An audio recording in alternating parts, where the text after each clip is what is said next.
Our company is called Primal Sisters. We make snack food that is zero or low carb. We use all locally raised pork and make a delicious, healthy snack with it. We make pork rinds and pork cracklings from locally raised pork. It's been very rewarding to watch this grow and start with this, table at a farmer's market to now like being in 50 stores. That's almost 100. That's an amazing ego pump up. We had no credit, or we really had to scrape, like literally we take the money from the farmer's market and buy some business cards, or buy some more bags. It was just like this very scaled, very slowly, but very manageably for us, because we're both working and kids full time. Yeah, so it was a hobby that was a lot of work, but a lot of fun, and potentially we knew gonna become our income. There was a point where we had to make a decision. Is this gonna stay a hobby and a couple $100 extra a month, or do we have something that we could make a living with? And we decided one of us needed to jump right in, and I was able to take a little bit more of a financial risk. He jumped right in as well, and that was scary. Very scary. Another reward is being able to make a living, each of us now, and provide a full-time job for my daughter, but she's so grateful for it because there's not a lot of opportunities in the area and she wants to stay here. I just feel like I proved to my kids, times were really, really hard, and we made it to here. Like, it's amazing. The struggles have been literally like all-consuming at times. The problems that we had to problem solving. We really became quite good at talking it out and how we're gonna get around this issue.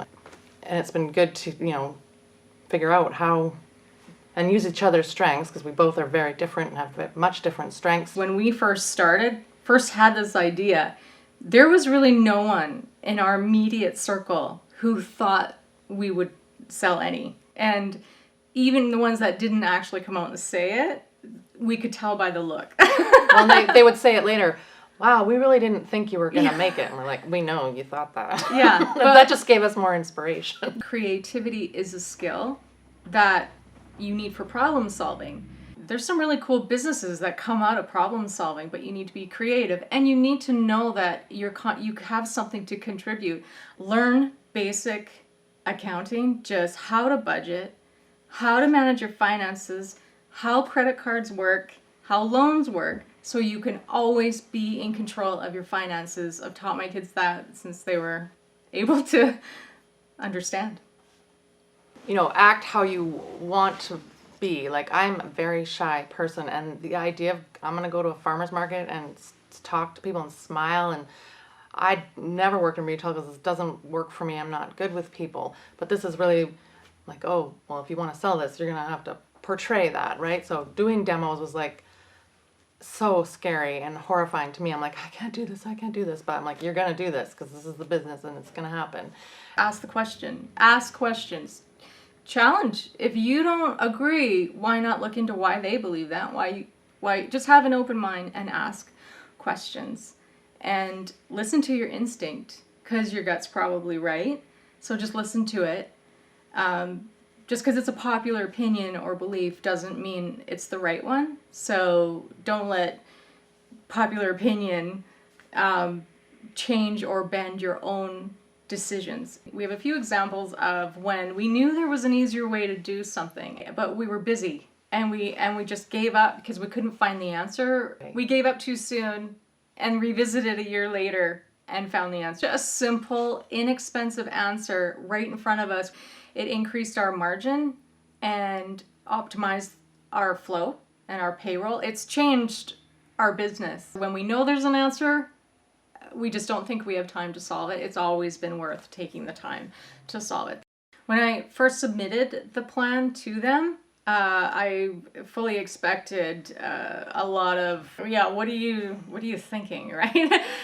When I spoke to Denise the first few times, she had read it, considered it, maybe even spoke to other people about it, and knew the plan. Just having her ask certain questions nobody else asked. And some of them we didn't ask ourselves. That kind of confidence in us told us, well, maybe we do have something here, because someone like that from an institution like that we respect and has helped so many people. And that she took the time out and Yeah. came from, traveled over and, spent the time with us and followed up with us. And It's very confidence building for us. and told us, like, well, there's this option and there's that option and there's more options over here, and helped find those options.